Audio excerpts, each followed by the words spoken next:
하나님 말씀을 우리 같이 보시겠습니다. 신약성경 야고보서 2장 14절에서 26절 말씀이 되겠습니다. 읽어드립니다. 내 형제들아, 만일 사람이 믿음이 있노라 하고 행함이 없으면 무슨 유익이 있으리요? 그 믿음이 능히 자기를 구원하겠느냐? 만일 형제나 자매나 헐벗고 일용할 양식이 없는데 너희 중에 누구든지 그에게 이르되 평안히 가라, 덥게 하라, 배부르게 하라 하며 그 몸에 쓸 것을 주지 아니하면 무슨 유익이 있으리요? 이와 같이 행함이 없는 믿음은 그 자체가 죽은 것이라. 어떤 사람은 말하기를 너는 믿음이 있고 나는 행함이 있으니 행함이 없는 내 믿음을 내게 보이라. 나는 행함으로 내 믿음을 내게 보이리라 하리라. 내가 하나님은 한 분이신 줄을 믿느냐? 잘 하는도다. 귀신들도 믿고 떠느니라. 아, 허탄한 사람아, 행함이 없는 믿음이 헛것인 줄을 알고자 하느냐? 우리 조상 아브라함이 그 아들 이삭을 제단에 바칠 때에 행함으로 의롭다 하심을 받은 것이 아니냐? 내가 보거니와 믿음이 그와 행함과 함께 일하고 행함으로 믿음이 온전하게 되었느니라. 이에 성경에 이른 아브라함이 하나님을 믿으니 이것을 의로 여기셨다는 말씀이 이루어졌고 그는 하나님의 벗이라 칭함을 받았나니 이로 보건대 사람이 행함으로 의롭다 하심을 받고 믿음으로만은 아니니라. 또 이와 같이 기생 라합이 사자들을 접대하여 다른 길로 나가게 할 때에 행함으로 의롭다 하심을 받은 것이 아니냐? 영혼 없는 몸이 죽은 것 같이 행함이 없는 믿음은 죽은 것이니라. 아멘.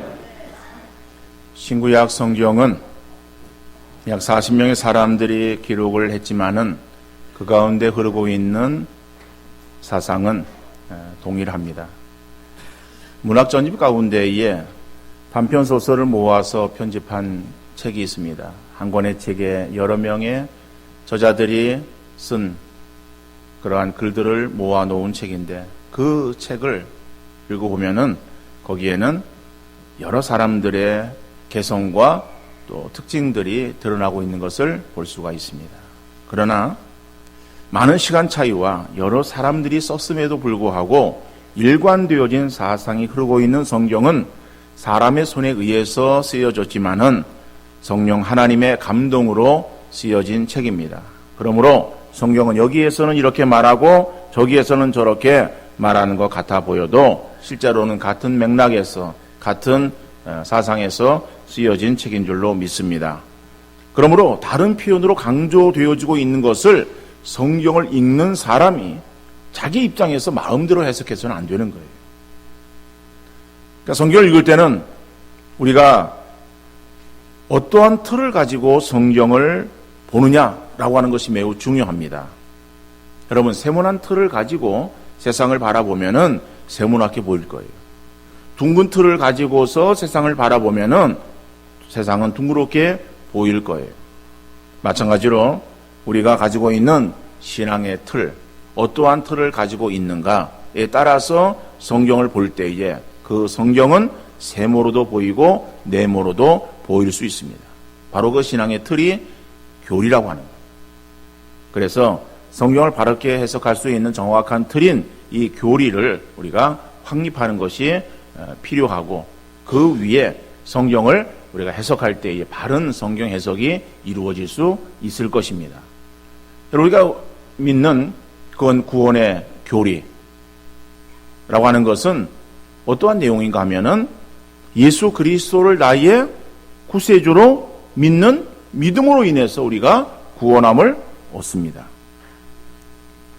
우리가 믿는 이러한 이 구원의 믿음, 우리가 구원 얻는 그러한 그 믿음은 어떠한 믿음이냐?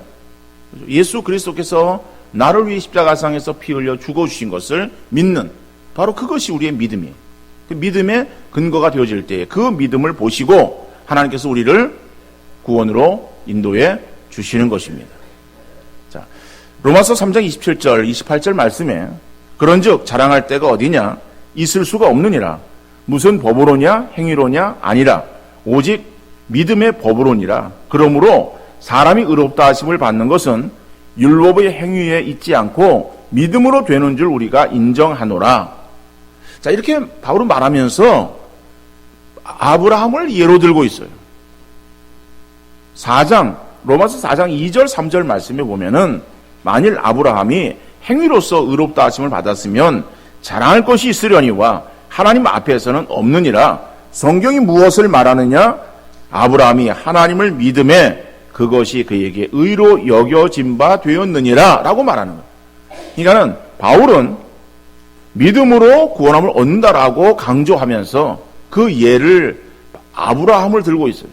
아브라함이 구원함을 얻은 것은 행함을 통해서 구원함을 얻은 것이 아니라 하나님을 믿으니 하나님께서 그를 의롭게 여기신 바 되었다. 그래서 구원함을 얻은 것이다라고 말하고 있습니다.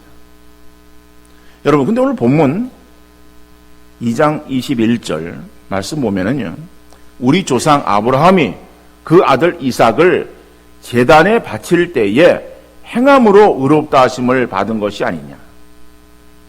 24절에는요, 이로 보건대 사람이 행함으로 의롭다 하심을 받고 믿음으로만은 아니니라. 여러분, 그 로마서의 말씀과 그 다음에 야고보서의 말씀이 전혀 지금 다른 것을 말하고 있는 것 같이 보여집니다. 그래서 많은 사람들이 이 야고보서의 말씀을 오해했습니다. 종교개혁자 마틴 루터도 지푸라기 서신이라고 이 야고보서를 아주 비하했어요. 여러분, 성경이 여기서는 이렇게 말하고 저기서는 저렇게 말하고 다르게 말하고 있는가? 그러면은 우리가 어디에 초점 맞추어서 말씀을 받아들여야 될 것인가? 여러분, 그러나 오늘 본문의 말씀은 바울의 사상과 야고보의 사상이 다른 것이 아니에요. 바울이나 야고보나 성령의 감동으로 기록한 같은 말씀이라고 하는 것을 알 수 있습니다. 오늘 본문 23절 말씀 보면은 이에 성경에 이른바 아브라함이 하나님을 믿으니 이것을 의로 여기셨다는 말씀이 이루어졌고 그는 하나님의 벗이라 칭함을 받았나니 그랬어요. 자, 바울이 믿음으로 구원함을 얻는다라고 말하면서 그 예를 아브라함을 들고 있습니다.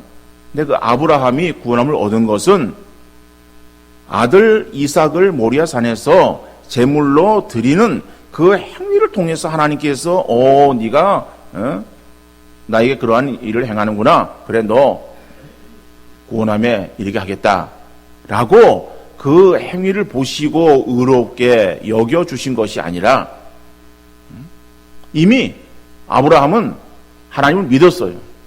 그리고 그 하나님을 믿는 그 믿음으로 하나님께서는 그 믿음을 보시고 그를 의롭게 여겨주셨어요. 물론 아브라함 때는 예수님이 오시지 않았습니다. 그래서 예수님 믿는 믿음이 아브라함이 있었던 것은 아니에요. 그러나 하나님 믿었어요. 하나님 믿는 믿음으로 아브라함이 구원함을 얻게 되었습니다. 그 사실이 창세기 15장 6절에 기록되어 있습니다.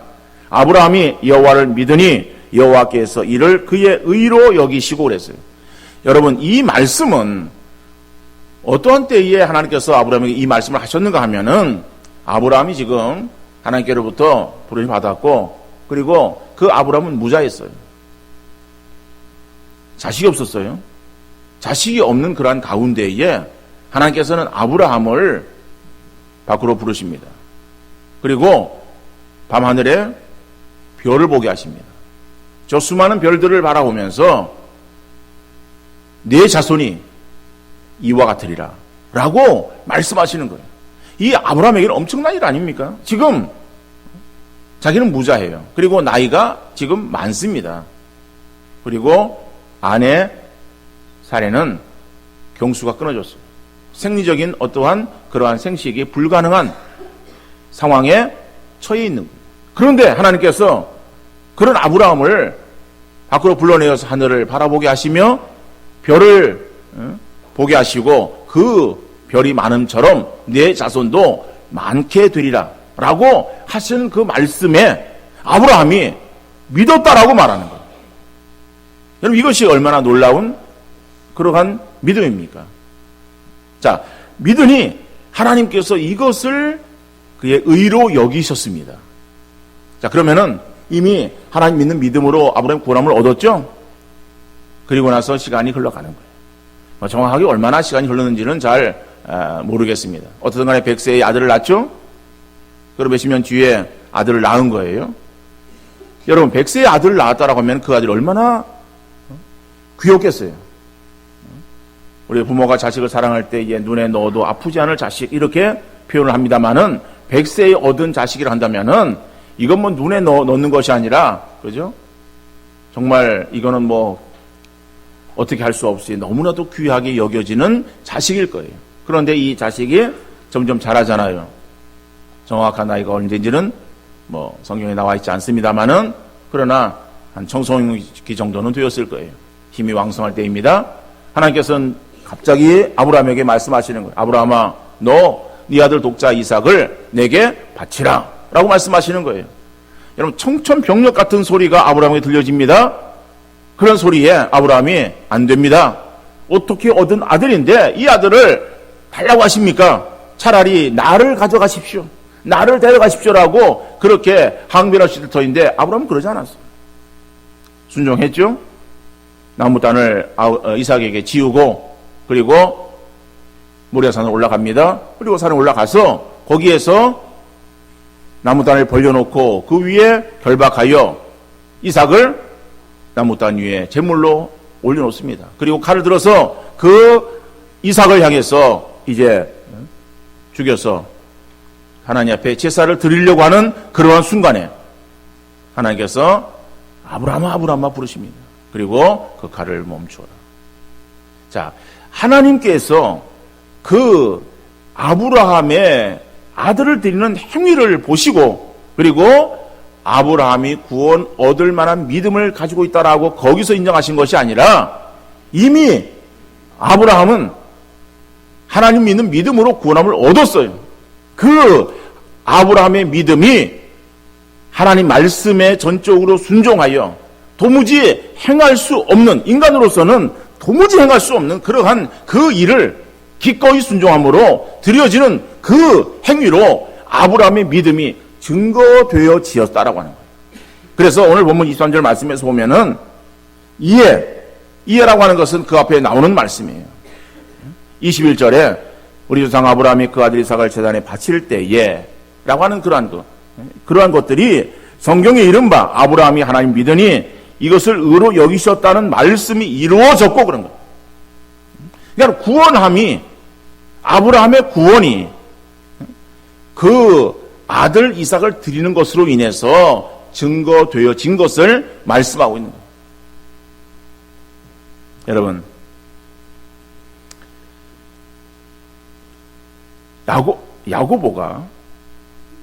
야고보서를 쓸 그러한 상황과 바울 서신을 쓰고 있는 그러한 그 상황은 조금 상황의 차이가 있습니다. 다시 말하면은 이 바울은 유대교에 아주 열심이었던 사람이에요.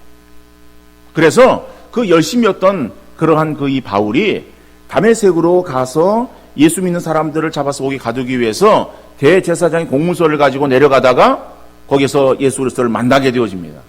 그리고 회심하는 거예요.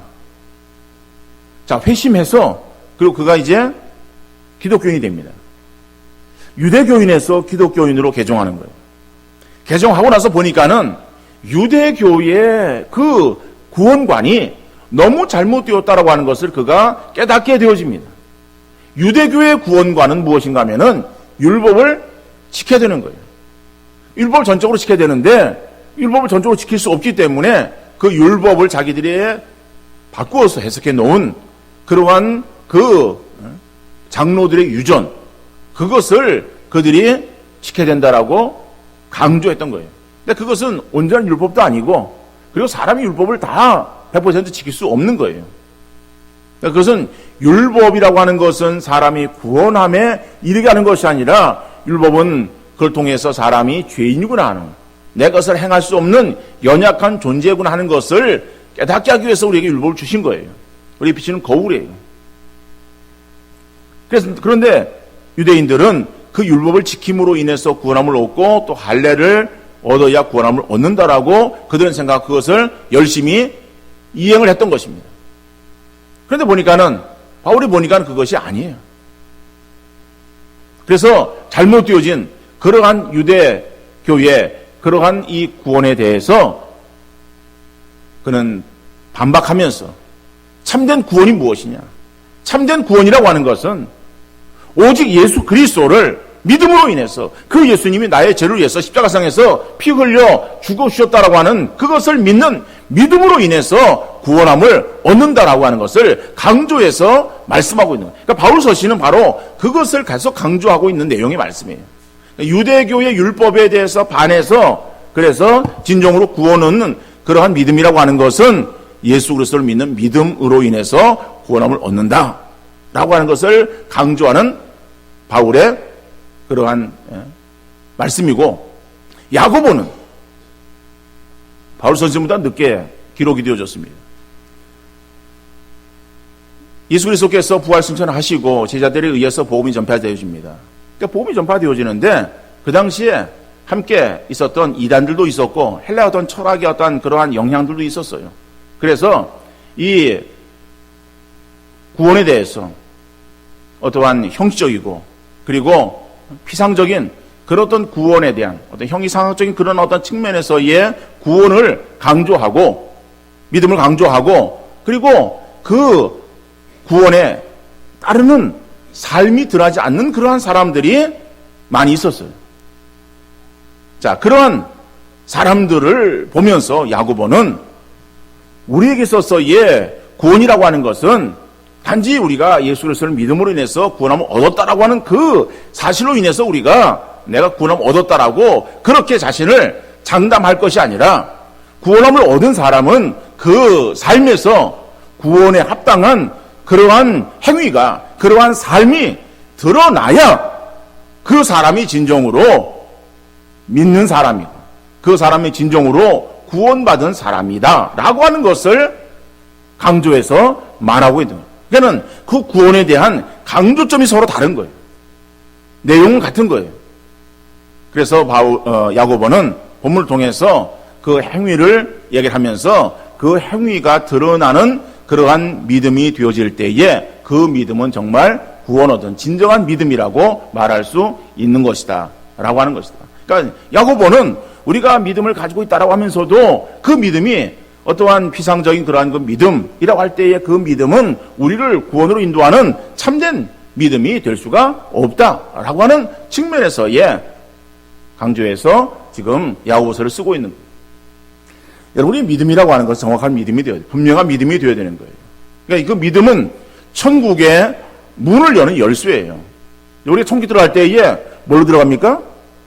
믿음으로 들어가는 거예요. 우리 믿음 있냐라고 하는 걸 물으시는 거예요. 근데 주님이 인정하시는 천국에 들어갈 수 있는 그 믿음이라고 하는 것이 어떤 믿음이냐라고 하는 거예요. 그 믿음이 그저 비스무리한 그런 믿음을 가지고 내가 믿음이 있다라고 해서 그것이 천국으로 인도하는가? 그거 아니에요. 여러분이 그 동화 가운데에서 알리바마와 40인의 도적 이야기가 있어요. 우리 오성이 그 이야기를 알아요? 내용이 무슨 내용인지 몰라요? 알아요? 우리가 뭐 다 알고 있는 그러한 이야기예요. 하나의 이야기죠. 도적들이 물건 훔쳐가지고 와서 동굴에다가 갖다가 쌓아놓는 거예요. 그리고 이제 동굴 문을 바위로 딱 막아두는 거예요. 그런데 보니까는 그 문이 열려지는 것이 다른 것이 아니라 보니까 그 앞에서 주문을 외우는 거예요. 그 주문을 외우면은 그 문이 신기하게 열려지는 거예요. 그래서 어떠한 그것을 본 동네 나쁜 사람이 그죠? 나쁜 사람의 것을 또 나쁜 사람이 이제 훔치러 들어가는 거예요. 너무 보물에 그냥 눈이 뒤집혀져 가지고 정신을 잃다 보니까는 이게 지금 나가야 될 때가 됐는데 문이 닫혔어요. 그 닫힌 문을 열려고 하다 보니까는 이게 주문이 생각이 안 나는 거예요. 그 주문이 뭐예요? 에? 그렇죠. 열려라 참깨야. 그죠? 근데 그 안에서 이 갑작스럽게 당황하니까는 그냥 잊어버렸을 거예요. 그래가지고 열려라 콩, 열려라 수수, 열려라 들깨, 그죠? 깨는 깨인데 들깨라고도 했을지도 모르겠어요. 근데 열렸어요? 안 열렸어요? 안 열리는. 결국엔 죽임을 당했어요. 여러분, 하나의 그냥 뭐 이야기지만은 여러분, 천국의 문을 여는 열쇠도 마찬가지예요. 비스무리한 믿음을 가지고서 믿음을 들이댈 때에 그 믿음으로 인해서 천국문이 열려지는 것이 아니에요. 우리 이 교육관 들어갈 때도 이 번호 키가 있어요. 4자리의 번호 키예요. 여러분, 그 4자리의 번호 키를 아무거나 누른다고 해서 4번 누른다 가지고 문 열려집니까? 안 열려지는 거예요. 비슷한 수를 아무리 눌러도 안 열려지는 거예요. 4자리의 곱빼기 8개를 누른다고 열려집니까? 안 열려져요. 정확한 수를 딱 누르면은, 그러면은 그게 자라락 하고선 이게 열려지는 거예요. 여러분, 우리의 믿음이라고 하는 것, 그것이 분명한 믿음, 정확한 믿음이 되어져야 우리가 구원함을 얻은 그러한 사람으로 천국에 들어갈 수 있는 것이고, 그리고 또 하나님께서 우리를 인정하시는 그러한 참된 믿음의 소유자가 되어질 줄로 믿습니다. 그러면 그 믿음이 어떤 믿음인가라고 하는 거예요. 그래서 잘못되어진 믿음이 있어요. 그 믿음이 어떤 믿음인가 하면은 일시적인 믿음입니다. 일시적인 믿음. 여러분, 예수님께서 비유로 말씀하실 때에 밭의 비유를 말씀하시는 거예요. 씨를 뿌리는 그러한 씨 뿌림에 대해서 떨어지는 그 밭이 4종류의 밭이 있다. 한 종류는 길가와 같은 밭, 또 한 종류는 돌짝밭, 또 하나는 가시덤불밭, 또 하나는 옥토. 4종류의 밭을 말하고 있습니다. 그런데 옥토는 뭐 많은 열매 맺혀서 30배, 60배, 100배의 결실을 맺습니다. 그런데 길가와 돌짝밭과 거시덤불은 열매가 맺혀지질 않아요. 그죠? 길가와 같이 단단한 그 밭에는 싹이 나지 않고 새가 와서 그 씨를 먹어버리고, 돌짝밭 같은 거기에는 씨가 떨어져서 싹이 나고 뿌리가 내리지만은 돌이 뿌리를 더 내리지 못하게 해서 말라지고, 가시덤불 거기에도 떨어져서 싹은 뿌리는 내리는데 위에 싹이 더 태양의 기운을 막아서 자라지를 못해서 이 세 종류의 밭에 떨어진 그 씨는 자라지를 못하고 다 말라 이제 죽어 갔다라고 하는 거예요. 그러니까 씨가 거기서 남는 게 아니라 없어지는 거예요. 자, 우리의 믿음이 그렇다는 거예요. 우리의 믿음도 복음이 떨어집니다. 떨어지는 그러한 그 복음이 우리 가운데서 어떠한 이유에서인지 이거 잘하지 못하는 경우들이 있어요. 그래서 그 말씀 보면 일시적으로는 처음에 기쁨으로 받지만은 그러나 그것이 잘 자라지를 못한다. 여러분, 어떤 사람은 처음에 와서 뭐 구원 얻어서 신앙생활 향할 때 기쁨으로 열심히 행하는 것 같은데 좀 지나가다 보니까는 뭐 희지부지하고 그냥 결국에는 교회를 떠나게 되어지고 하나님을 떠나는 그러한 사람도 볼 수가 있어요. 어떤 일적인 그러한 그 믿음, 이런 믿음은 구원 얻는 믿음이 아니에요. 또 어떤 지식적인 믿음이 있어요. 오늘 보면 19절 말씀입니다. 내가 하나님은 한 분이신 줄을 믿느냐? 잘한도다. 귀신들도 믿고 떠느니라. 여러분, 귀신은 사람보다 뛰어난 존재예요. 예수님의 사역 초기에 사람들이 예수님이 어떤 분인지를 알지를 못했어요. 예수님이 제자들을 데리고 갈릴리 호수를 건너가십니다. 배를 타고 건너편 지방에 거라사라고 하는 그런 지방으로 가시기 위해서 배를 타고 가시는데 너무 피곤하셔가지고 뒤에 배 뒤쪽에 고물에 베개를 삼아서 주무시는 거예요. 근데 그때에 바람이 붑니다. 그러니까 풍랑이 치고 물결이 막 이는 거예요. 그러니까 물결이 배 안으로 들어오는 거예요. 그러다 보니까는 막 그냥 안에서 물을 퍼내도 배가 잠기도록 막 이렇게 점점 이게 아주 심각한 상태가 되어지는 거예요. 제자들이 놀라가지고 예수님을 깨우는 거예요. 예수님, 지금 어느 때인데 주무시고 계십니까? 일어나서 우리를 도우소서라고 막 그냥 예수님에게 도움을 요청하는 거예요. 예수님이 일어나셔가지고 그래가지고 바람과 바다를 꾸짖으시는 거예요. 그러니까 바람과 바다가 잔잔해지는 거예요. 그러니까 제자들이 놀라는 거예요. 야, 도대체 이 사람이 누구냐? 서로 이 사람이 누구냐라고 막 그냥 놀라고 의아했어요. 그리고 배는 건너편으로 도달되었습니다. 그리고 내려서 거기에는 귀신 들린 사람이 있었어요. 그 귀신 들린 사람에게 있어서 예수님께서 귀신을 내어 쫓아주기 위해서 가십니다. 그런데 예수님이 오시는 것을 보고서 그 귀신은 귀신같이 알아맞추는 거예요. 그 사람이 누군지를 알았어요. 제자들은 몰랐습니다. 함께 했던 사람들도 예수님이 어떤 분인지를 정확히 알지를 못했지만 귀신은 정말 귀신같이 알았어요. 야고보서 5장 7절 8절 말씀 보면은 큰 소리로 부르짖어 이르되 지극히 높으신 하나님의 아들 예수여 나와 당신이 무슨 상관이 있나이까 원하건대 하나님 앞에 맹세하고 나를 괴롭히지 마옵소서 하니 이는 예수께서 이미 그에게 이르시기를 더러운 귀신아 그 사람에게서 나오라 하셨습니다. 그러니까 예수님께서 귀신을 사람에게 있어서 귀신아 나오라 라고 명령하셨어요. 근데 그런 그 명령에 이 귀신이 너무 괴로웠죠. 왜냐하면 그 명령에 자기가 불복할 수밖에 없는 거예요. 그러니까는 오는 예수님을 향해서 하나님의 아들 예수여 나를 괴롭히지 마옵소서. 나와 당신 무슨 상관이 있습니까? 라고 그렇게 예수님에 대해서 분명하게 고백을 합니다.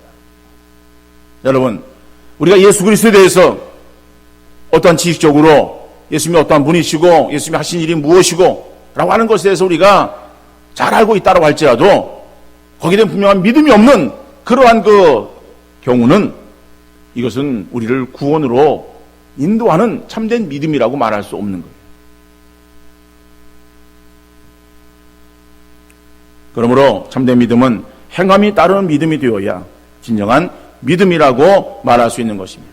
오늘 본문 15절 16절 말씀 보니까는 만일 형제나 자매가 헐벗고 일용할 양식이 없는데 너희 중에 누구든지 그에게 이르되 평안히 가라 덥게 하라 배부르게 하라 하며 그 몸에 쓸 것을 주지 아니하면 무슨 유익이 있으리요. 여러분, 하나님의 사랑으로 구원함을 얻은 우리의 성도들은 우리의 형제를 사랑해야 되는 거예요. 그런데 그것이 단순한 말로 끝나버리면 아무 소용이 없다는 거죠. 그래서 예를 드는 것이 배고파하는 사람에게 라고 하는 경우예요. 여러분, 배고파하는 사람은 먹을 것이 있는데 먹을 줄을 몰라서 지금 배가 고파하는 것이 아닙니다. 배고파하는 것은 먹을 것이 없기 때문에 못 먹어서 배고파하는 거예요. 근데 그 사람에게 있어서 왜 당신은 먹지 않고 있느냐? 먹어라 라고 말하는 것이 이게 합당한 말이겠습니까? 쌀이 없어서 밥을 못 먹는다 그러면은 쌀이 없으면은 고기라도 먹으면 되지 않느냐? 뭐 라면이라도 먹으면 되지 않느냐? 여러분, 그게 말이 되는 얘기예요. 또 음식을 주면서 이 음식이 영양가가 있을까? 맛이 있을까? 따지면서 줄까 말까 생각하는 그런 것이 의미가 있겠습니까? 아무런 의미가 없다는 거죠. 지금 배가 고파서 지금 힘들어하는 그런 사람에게는 먹고 배부를 것을 주면 되는 거예요. 그게 급선무예요.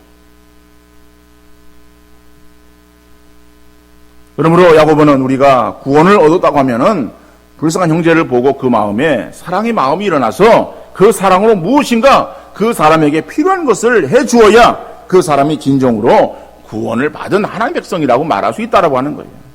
그래서 14절에서 내 형제들아 만일 사람이 믿음이 있노라 하고 행함이 없으면 무슨 유익이 있으리요? 그 믿음이 능히 자기를 구원하겠느냐라고 하는 거예요. 그러니까는 믿음이 있노라고 행함이 없음이라고 하는 것은 참된 믿음이 아니다라고 하는 거예요. 거짓된 믿음이라고 하는 거예요. 그 거짓된 믿음이 스스로 속으면서 나는 믿음이 있다라고 생각한다는 그것이 능히 자기를 구원할 수 있는 그런 믿음이라고 말할 수 있겠는가라고 하는 거죠. 여러분, 우리가 다른 사람을 바라보고서 판단할 수 있는 능력은 없습니다. 저 사람이 구원을 얻었다, 저 사람 구원을 얻지 못했다라고 우리는 말할 자격은 없습니다. 판단의 능력은 하나님밖에 없습니다. 그러나 내 스스로가 생각할 때 정말 내 믿음이 구원 얻을 그러한 참된 믿음인가 아닌가라고 하는 것을 우리가 스스로 돌아볼 수 있어야 될 것입니다. 근데 그 믿음이 단순하게 그저 또한 지식적으로 어떠한 생각 속에서만 그쳐지고 그냥 그럴 것이다라고 하는 착각 속에 빠져있는 그러한 믿음을 가지고 그 진정한 믿음이라고 생각한다는 것은 이것은 큰 잘못이다라고 하는 거죠. 왜냐하면 우리의 인생의 시간은 지나가는 거예요. 시간 지나가서 어느덧 우리가 하나님 앞에 설 때가 되어지는 거예요. 마지막 순간에 우리가 가지고 있는 그 믿음으로 주 앞에 내놓았을 때에 주님께서 야 그건 가짜야 라고 말씀하신다면은 그때 가서 우리가 돌이킬 수 있겠어요? 그때가 시간을 물릴 수 있겠어요? 이미 버스는 지나간 뒤에요. 이거는 다 소용이 없어지는 거죠. 그렇기 때문에 우리가 늘 우리의 믿음을 돌아보는 우리 성도님들 되어주시고 정말 내가 구원 얻은 참된 믿음의 소유자라고 하는 것은 내 믿음에 합당한 삶이 동반되어지고 있는가를 늘 돌아보는 우리 모든 성도님들 되어질 수 있기를 간절히 바랍니다. 그래서 우리의 입술에 믿음에 그러한 합당한 말을 할 수 있는 하는 우리 성도들 되어질 수 있기를 바랍니다. 믿음에 합당한 삶을 살아가는 우리 성도들 되어질 수 있기를 간절히 바랍니다.